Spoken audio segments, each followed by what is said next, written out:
স্বাগতম সবাইকে। আপনারা শুনছেন বেঙ্গল আফটার ডার্ক। আমাদের আজকের আয়োজন নন্দিত কথাসাহিত্যিক হুমায়ুন আহমেদের লেখা ছোট গল্প ছায়া সঙ্গী। প্রতি বছর শীতের সময় ভাবি কিছুদিন গ্রামে কাটিয়ে আসব, দলবল নিয়ে যাব, হইচই করা যাবে। আমার বাচ্চারা কখনো গ্রাম দেখেনি, তারা ভারী খুশি হবে। পুকুরে ঝাপাঝাপি করতে পারবে, শাপলা ফুল যে শুধু মতিঝিলের সামনেই ফুটে না, অন্যান্য জায়গাতেও ফুটে, তাও স্বচক্ষে দেখবে। আমার বেশিরভাগ পরিকল্পনাই শেষ পর্যন্ত কাজে লাগাতে পারি না। এটা কেমন করে জানি লেগে গেল। একদিন সত্যি সত্যি গ্রামে রওনা দিলাম। আমাদের গ্রামটাকে অজপাড়াগা বললেও সম্মান দেখানো হয়। যোগাযোগ ব্যবস্থার এমন সুন্দর সময়েও সেখানে পৌঁছতে হয় গরুর গাড়িতে। বর্ষার সময় নৌকা, তবে মাঝখানে একটা হাওর পড়ে বলে সেই যাত্রা অগস্ত্য যাত্রার মতো। অনেকদিন পর গ্রামে গিয়ে ভালো লাগলো। দেখলাম আমার বাচ্চাদের আনন্দ বর্ধনের সব ব্যবস্থাই নেওয়া হয়েছে। কোত্থেকে যেন একটা হাড় জিরজিরে বেতু ঘোড়া জোগাড় করা হয়েছে। এই ঘোড়া নড়াচড়া করে না, এক জায়গায় দাঁড়িয়ে থাকে। খুব বেশি বিরক্ত হলে দীর্ঘ নিঃশ্বাসের মতো করে একটা শব্দ করে এবং লেজটা নাড়ে। বাচ্চারা এত বড় একটা জীবন্ত খেলনা পেয়ে মহা খুশি। 2-3 জন একসঙ্গে ঘোড়ার পিঠে উঠে বসে থাকে। তাদের অসংখ্য বন্ধুবান্ধবও জুটে গেল। যেখানেই যায় তাদের সঙ্গে গোটা 50 ছেলে পেলে থাকে। আমার বাচ্চারা যা করে তাতেই তারা চমৎকৃত হয়। আমার বাচ্চারাও তাদের বিপুল জনপ্রিয়তায় অভিভূত। তারা যাবতীয় প্রতিভা দেখাতে শুরু করলো। কেউ কবিতা বলছে, কেউ গান করছে, কেউ ছড়া বলছে।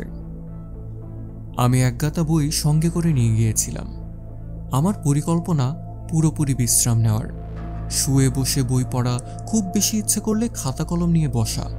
একটা উপন্যাস অর্ধেকের মতো লিখেছিলাম, বাকিটা কিছুতেই লিখতে ইচ্ছে করছিল না। পাণ্ডুলিপি সঙ্গে করেই নিয়ে এসেছি, নতুন পরিবেশে যদি লিখতে ইচ্ছা করে তাহলে লিখব। প্রথম কিছুদিন বই বা লেখা কোনোটা নিয়েই বসা গেল না। সারাক্ষণই লোকজন আসছে। তারা অত্যন্ত গম্ভীর গলায় নানা জটিল বিষয় নিয়ে আলোচনায় উৎসাহী।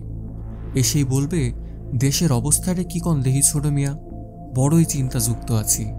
দেশের হইলটা কি, কি দেশ ছিল আর কি হইল। দিন 4-5 পর সবাই বুঝে গেল দেশ সম্পর্কে আমি কিছুই জানি না। গল্পগুজবও তেমন করতে পারি না। তারা আমাকে রেহাই দিল, আমিও হাফ ছেড়ে বাঁচলাম। গ্রামের নতুন পরিবেশের কারণেই হোক বা অন্য যে কারণেই হোক, আমি লেখালেখি কাটাকুটি করি। সন্ধ্যায় স্ত্রীকে সঙ্গে করে নিয়ে বেড়াতে বের হই। চমৎকার লাগে। প্রায় রাতেই 1-2 করে গাতক আসে। এরা জ্যোৎস্না ভেজা উঠোনে বসে চমৎকার গান করে। ও মনা, এই কথাটা না জানলে প্রাণে বাঁচতাম না। না না না, আমি প্রাণে বাঁচতাম না। সময়টা বড় চমৎকার কাটতে লাগলো। লেখার ব্যাপারে আগ্রহ বাড়তেই লাগলো। সারা দিনই লিখি। এরপর এক দুপুরের কথা, এক মনে লিখছি। জানালার ওপাশে খুট করে শব্দ হলো। তাকিয়ে দেখি খালি গায়ে রোগামতো 10-11 বছরের একটা ছেলে গভীর আগ্রহে আমার দিকে তাকিয়ে আছে। ওকে আগেও দেখেছি। জানালার ওপাশ থেকে গভীর কৌতূহল নিয়ে সে আমাকে দেখে। চোখে চোখ পড়লেই পালিয়ে যায়, কিন্তু আজ পালালো না। আমি বললাম, কিরে? সে মাথাটা চট করে নামিয়ে ফেলল। আমি বললাম, চলে গেলি নাকি? ও আড়াল থেকে বলল, না। নাম কি রে তোর? মন্তাজ মিয়া। আয় ভেতরে আয়। না না। এরপর আর কোনো কথাবার্তা হলো না। আমিও লেখায় ডুবে গেলাম। ঘুঘু ডাকা শ্রান্ত দুপুরে লেখালেখির আনন্দটাই অন্যরকম। মন্তাজ মিয়ার কথা ভুলেই গেলাম। পরদিন আবারও একই ব্যাপার। জানালার ওপাশে মন্তাজ মিয়া বড় বড় কৌতূহলী চোখে তাকিয়ে আছে। আমি বললাম, কি ব্যাপার মন্তাজ মিয়া, ভেতরে আয়। সে ভেতরে ঢুকলো। আমি বললাম, থাকিস কোথায়? উত্তরে পোকা খাওয়া দাঁত বের করে সে হাসল। স্কুলে যাস না? আবার হাসি। আমি খাতা থেকে একটা সাদা কাগজ ছিঁড়ে তার হাতে দিলাম। সে তার এই বিরল সৌভাগ্যে অভিভূত হয়ে গেল। কি করবে বুঝতে পারছে না। কাগজটার গন্ধ শুকলো, গালের উপর খানিকক্ষণ চেপে ধরে রেখে উল্কার বেগে বেরিয়ে গেল। রাতে খেতে খেতে আমার ছোট চাচা বললেন, মন্তাজ হারামজাদা তোমার কাছে নাকি আসলে একটা চড় দিয়ে বিদায় করবে। কেন? বিরাট চোর, যা দেখে তাই তুলে নিয়ে যায়, ত্রিসীমানায় ঘেঁষতে দিবে না। 2 দিন পর পর মার খায়, তাতেও হুঁশ হয় না। তোমার এখানে এসে কি করে? কিছুই তো করে না। চুরির সন্ধানে আছে, কে জানে এর মধ্যে হয়তো তোমার কলম টলম নিয়ে গেছে। না না, কিছু নেয়নি। ভালো করে খুঁজে টুজে দেখো, কিছুই বলা যায় না। এই ছেলের ঘটনা আছে। ঘটনা? কি ঘটনা? আছে অনেক ঘটনা, বলবো কোন এক সময়। পরদিন সকালে যথারীতি লেখালেখি শুরু করেছি। হইচই শুনে বের হয়ে এলাম। অবাক হয়ে দেখি মন্তাজ মিয়াকে 3-4 জন চ্যাংদোলা করে নিয়ে এসেছে। ছেলেটা ফোপাচ্ছে, বোঝাই যাচ্ছে প্রচণ্ড মার খেয়েছে। ঠোঁট ফেটে রক্ত পড়ছে, একদিকের গাল ফুলে আছে। আমি বললাম, কি ব্যাপার? শাস্তিদাতাদের একজন বলল, দেখেন তো এই কলমটা আপনার কিনা, মন্তাজ হারামজাদার হাতে ছিল। দেখলাম কলমটা আমারই। 4-5 টাকা দামের বল পয়েন্ট, এমন কোনো মহার্ঘ বস্তু নয়। আমার কাছে চাইলেই দিয়ে দিতাম, চুরি করার প্রয়োজনই ছিল না। মনটা একটু খারাপ হলো। বাচ্চা বয়সে ছেলেটা এমন চুরি কেন শিখল? বড় হয়ে এই করবেটা কি? ভাই সাহেব, কলমটা আপনার? হ্যাঁ, তবে এটা আমি ওকে দিয়েছি, ছেড়ে দেন। বাচ্চা ছেলে, এত মারধর করেন কেন? মারধর করার আগে আমাকে জিজ্ঞেস করে নেবেন না? শাস্তিদাতা নির্বিকার ভঙ্গিতে বলল, এই মাইরেও ওর কিছু হয় না, এটা এর কাছে পানি ভাত। মাইর না খাইলে এর ভাত হজম হয় না। মন্তাজ মিয়া বিস্মিত চোখে আমাকে দেখছে। তাকে দেখেই মনে হলো সে তার ক্ষুদ্র জীবনে এই প্রথম একজনকে দেখছে যে চুরি করার পরও তাকে চোর বলেনি। মন্তাজ মিয়া নিঃশব্দে বাকি দিনটা জানালার ওপাশে বসে রইল। অন্যদিন তার সঙ্গে 2-একটা কথাবার্তা বলি, আজ একটাও কথা বলা হয়নি। মেজাজ খারাপ হয়েছিল। এই বয়সে একটা ছেলে চুরি শিখবে কেন? এরপর মন্তাজ মিয়ার যে একটা বিশেষ ঘটনা আছে তা জানলাম আমার ছোট চাচির কাছে, তাও চুরির ঘটনার 2 দিন পর। গ্রামের মানুষদের কাছে এটা একটা অদ্ভুত ব্যাপার। কোন ঘটনা যে গুরুত্বপূর্ণ আর কোনটা তুচ্ছ তা এরা বুঝতে পারে না। মন্তাজ মিয়ার জীবনের এত বড় একটা ব্যাপার কেউ আমাকে এতদিন বলেনি, অথচ তুচ্ছ সব বিষয় অনেকবার করে শোনা হয়ে গেছে। মন্তাজ মিয়ার ঘটনাটা কিছুটা এমন। সেটা প্রায় 3 বছর আগের কথা। কোন এক কার্তিক মাসের মাঝামাঝি মন্তাজ মিয়া দুপুরে প্রবল জ্বর নিয়ে বাড়ি ফেরে। সেই জ্বরের প্রকোপ এতই বেশি ছিল যে শেষ পর্যন্ত মন্তাজ মিয়ার হতদরিদ্র বাবা একজন ডাক্তারও নিয়ে এলেন। ডাক্তার আনার কিছুক্ষণের মধ্যেই মন্তাজ মিয়া মারা গেল। গ্রামের জন্ম এবং মৃত্যু দুটোই বেশ স্বাভাবিকভাবে গ্রহণ করা হয়। মন্তাজ মিয়ার মা কিছুক্ষণ চিৎকার করে কাঁদল। তার বাবাও কিছুক্ষণ আমার পুত কই গেলি রে বলে চেঁচিয়ে স্বাভাবিক হয়ে গেল। বেঁচে থাকার প্রবল সংগ্রামে তাদের লেগে থাকতে হয়, পুত্র শোকে কাতর হলে চলে না। মরা মানুষ যত তাড়াতাড়ি কবর দিয়ে দেয়া হয় ততই নাকি ছোয়াব, এবং কবর দিতে হয় দিনের আলো থাকতে থাকতে। কাজেই জুম্মা ঘরের পাশে বাদ আছর মন্তাজ মিয়ার কবর দেয়া হয়ে গেল। সবকিছুই ঘটল খুব স্বাভাবিকভাবে। অস্বাভাবিক ব্যাপারটা শুরু হলো দুপুর রাতের পর, যখন মন্তাজ মিয়ার বড় বোন রহিমা কলমাকান্দা থেকে উপস্থিত হলো। কলমাকান্দা এখান থেকে প্রায় 21 মাইল দূরে। এই দীর্ঘ পথ একটা গর্ভবতী মহিলা পায়ে হেঁটে চলে এলো এবং বাড়িতে পা দিয়েই চেঁচিয়ে বলল, তোমরা করছো কি? মন্তাজ বাইচা আছে, কবর খুঁড়ে তারে তাড়াতাড়ি বাইর করো, দেরি করবা না। বলাই বাহুল্য, তাকে কেউ পাত্তা দিল না। শোকে দুঃখে মানুষের মাথা খারাপ হয়ে যায়। কবর দেওয়ার পর নিকট আত্মীয় স্বজনরা সব সময় বলে, ও মরে নাই, কিন্তু মমতাজ মিয়ার বোন রহিমা এই ব্যাপারটা নিয়ে এতই হইচই শুরু করলো যে সবাই বাধ্য হলো মাওলানা সাহেবকে ডাক দিতে।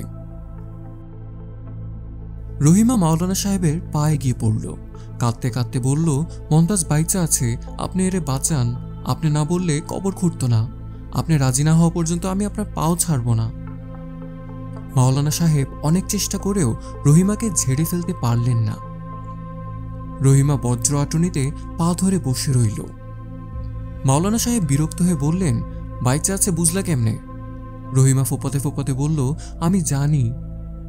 গ্রামের মাওলানারা অতি কঠিন হৃদয়ের হয় বলে আমাদের একটা ধারণা আছে, তবে এই ধারণা সত্যি নয়। মাওলানা সাহেব বললেন, প্রয়োজনে কবর দ্বিতীয়বার খোঁড়া জায়েজ আছে, এই মেয়ের মনের শান্তির জন্য এটা করা যায়, হাদিস শরীফে আছে।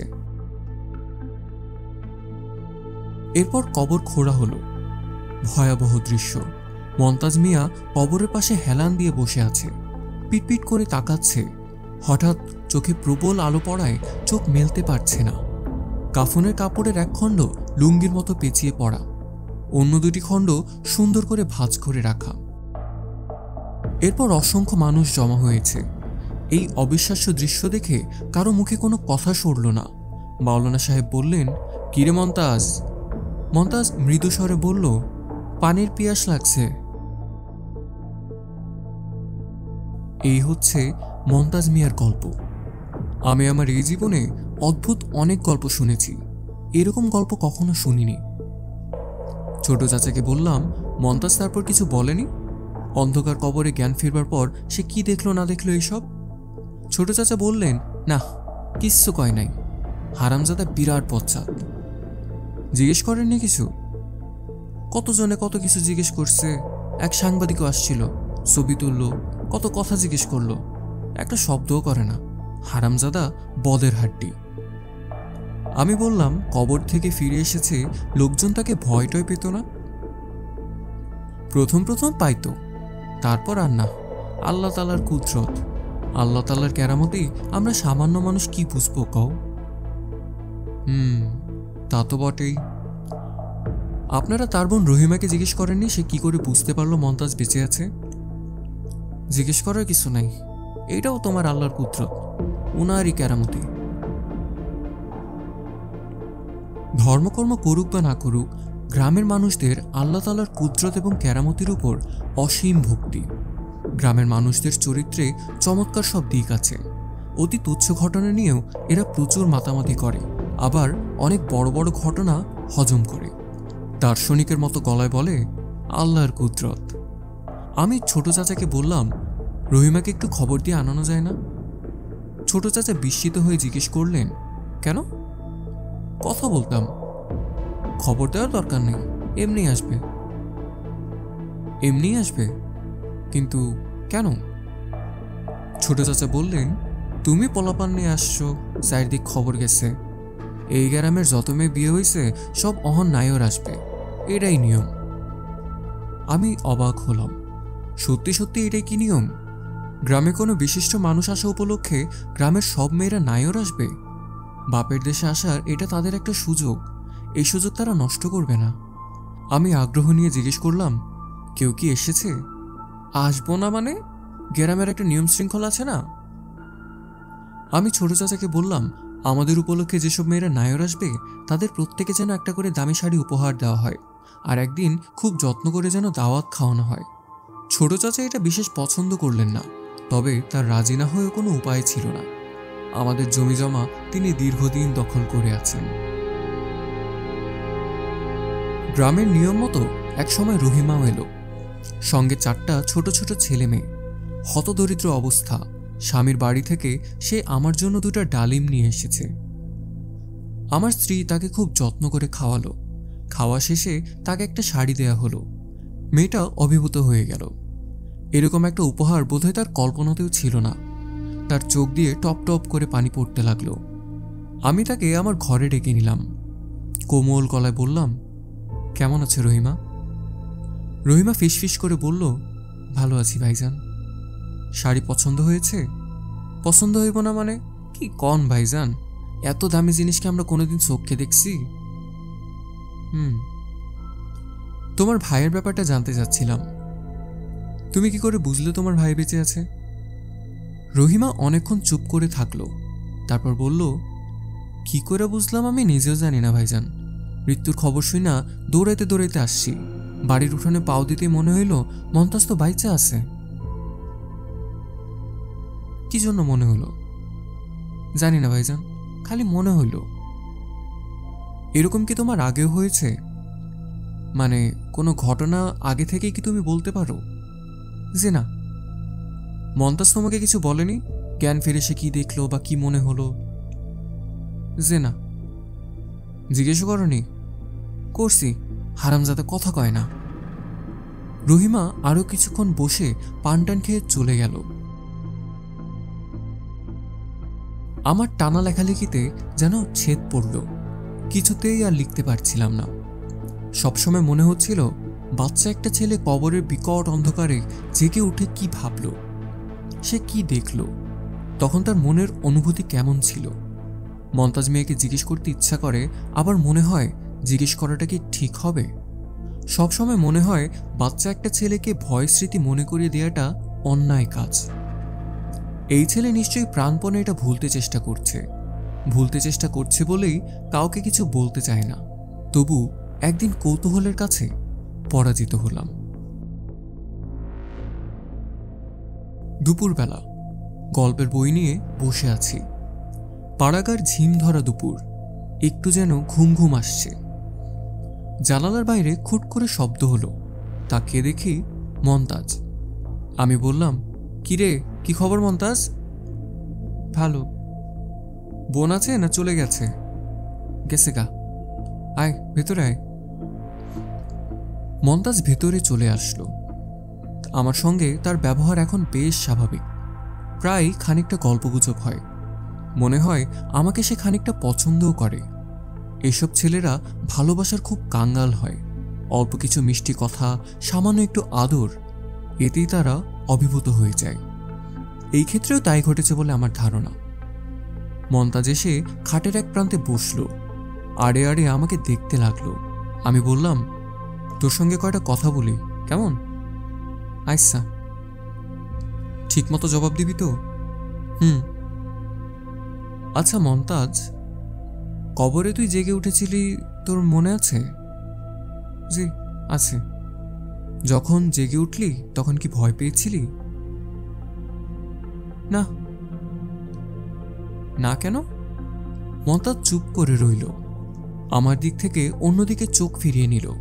আমি বললাম, কি দেখলি? চারিদিকে অন্ধকার? হ।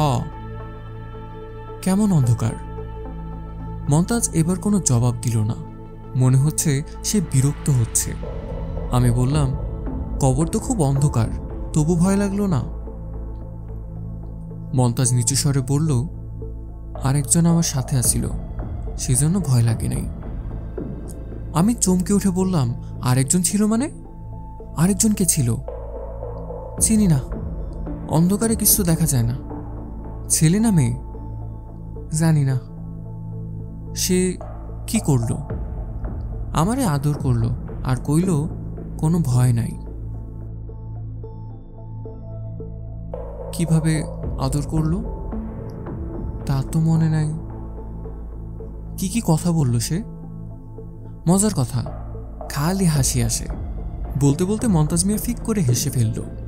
আমি বললাম, কিরকম মজার কথা, দু একটা বলো তো শুনি। মনে নাই। কিছুই মনে নাই? সে কে, এটা কি বলেছে? যে না। ভালো করে ভেবে টেবে বলো তো, কোনো কিছু কি মনে পড়ে না? ওনার গায়ে শ্যাওলার মতো গন্ধ ছিল। আর কিছু? মন্তাজ মিয়া চুপ করে রইল। আমি বললাম, ভালো করে ভেবে টেবে বলো তো, একটুও কি কিছু মনে নাই? মন্তাজ মিয়া অনেকক্ষণ চুপ করে থেকে বলল, একটা কথা মনে আসছে। সেটা কি? বলতাম না, কথাটা গোপন। বলবি না কেন? মন্তাজ জবাব দিল না। আমি আবার বললাম, বল না মন্তাজ, আমার খুব শুনতে ইচ্ছে করছে। মন্তাজ উঠে চলে গেল। এই ছিল তার সঙ্গে আমার শেষ দেখা। বাকি যে কদিন গ্রামে ছিলাম সে কোনোদিন আমার কাছে আসেনি। লোক পাঠিয়ে খবর দিয়েছি, তবুও আসেনি। কয়েকবার নিজেই গেলাম। দূর থেকে দেখতে পেয়ে সে পালিয়ে চলে গেল। আমি আর চেষ্টা করলাম না। কিছু রহস্য সে নিজের কাছেই রাখতে চায়, রাখুক, এটা তার অধিকার। এই অধিকার অনেক কষ্টে সে অর্জন করেছে। শ্যাওলাগন্ধি সেই ছায়াসঙ্গীর কথা আমরা যদি কিছু নাও জানি, তাতেও কিছু যাবেও না, কিছু আসবেও না। এই ছিল আমাদের আজকের আয়োজন। আমাদের আয়োজনটি ভালো লেগে থাকলে লাইক করো। নিয়মিত এমন রহস্য, রোমাঞ্চ এবং অলৌকিকতায় ভরা কন্টেন্ট পেতে সাবস্ক্রাইব করো আমাদের চ্যানেলটি। আর কমেন্টে জানাও আমাদের আয়োজন সম্পর্কে তোমাদের মতামত। সেই সাথে শেয়ার করো তোমার বন্ধুদের সাথে। নতুন আরও একটি গল্প নিয়ে ফিরছি আগামী শুক্রবার। Till then, take care, good by.